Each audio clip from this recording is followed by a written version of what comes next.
ಈ SCP TSP ಹಣ ಹೇಗೆ ದುರ್ಬಳಕೆ ಆಗ್ತಾ ಇದೆ ಅನ್ನೋದನ್ನು ನೋಡಿದ್ರೆ 14-15ರಿಂದ 2026-27ರವರೆಗೆ 3,85,000 ಕೋಟಿ ರಿಟರ್ನ್ಸ್ ಏನು ಕೈ ಬೆರಳಲ್ಲಿ ಎಣಿಕೆ ಮಾಡೋ ಅಂಥ ರಿಟರ್ನ್ಸ್ ಇದು. ಈ 5 ಗ್ಯಾರಂಟಿಗಳಿಗೆ SCP TSP ಹಣವನ್ನು 53,000 ಕೋಟಿ ತಗೊಂಡಿದ್ದಾರೆ.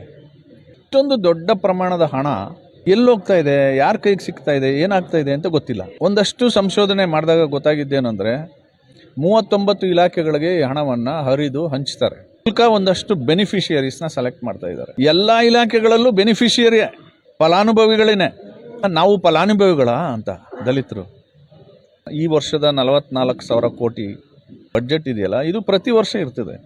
ಈ ಹಣವನ್ನು ಇವರ ಆರ್ಥಿಕ ಅಭಿವೃದ್ಧಿಗೆ, ಎಂಪ್ಲಾಯ್ಮೆಂಟ್ ಜನರೇಟ್ ಮಾಡಲಿಕ್ಕೆ, ಮತ್ತು ಶಿಕ್ಷಣ ಕ್ಷೇತ್ರದಲ್ಲಿ ಒಂದು ಹುಡುಗನೂ ನನಗೆ ಸ್ಕಾಲರ್ಶಿಪ್ ಬಂದಿಲ್ಲ ಅಂತ ಹೇಳ್ಬಾರ್ದು.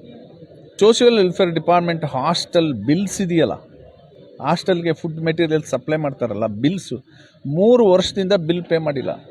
ಹಾಗಾದರೆ ಈ 44,000 ಕೋಟಿ ಎಲ್ಲೋಯ್ತು?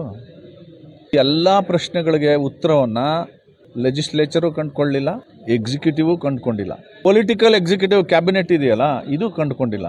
ಬಾಬಾ ಸಾಹೇಬ್ ಅಂಬೇಡ್ಕರ್ ಹೇಳಿದ್ದೇನೆಂದರೆ, ಯಾವಾಗ ಸರ್ಕಾರಗಳು ನಮ್ಮ ಅಭಿವೃದ್ಧಿ ಮಾಡುವಾಗ ಸೋಲ್ತವೋ ಆಗ ಜನರ ಹತ್ರ ಹೋಗಿ ನೀವು ಅಭಿವೃದ್ಧಿನ ಹೇಗೆ ಮಾಡಬೇಕು, ಯೋಜನೆಗಳನ್ನ ಹೇಗೆ ರೂಪಿಸಬೇಕು ಅನ್ನೋದನ್ನು ನೀವೇ ಹೇಳಿ ಸರ್ಕಾರಕ್ಕೆ ಅಂತ ಸೂಚನೆ ಕೊಟ್ಟಿದ್ದಾರೆ. ಆ ಹಿನ್ನೆಲೆಯಲ್ಲಿ ಇವತ್ತು SC ST TSP ಮೀಸಲು ನಿಧಿ ಸದ್ಬಳಕೆ ಜನಾಂದೋಲನ ಇದು. ದುರ್ಬಳಕೆ ಆಗಿರೋದು ಮುಗಿದೋಗಿದೆ. ಮುಂದೆ ಸದ್ಬಳಕೆ ಹೇಗೆ ಮಾಡಬೇಕು ಅಂತ ಮಾಡಿದ್ದೀವಿ.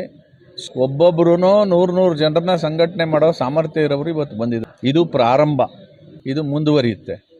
ಅಜಿಟೇಷನ್ ಯಾವಾಗ ಬರುತ್ತೋ ನೋಡೋಣ. ಜೈ ಭೀಮ್. Thank you.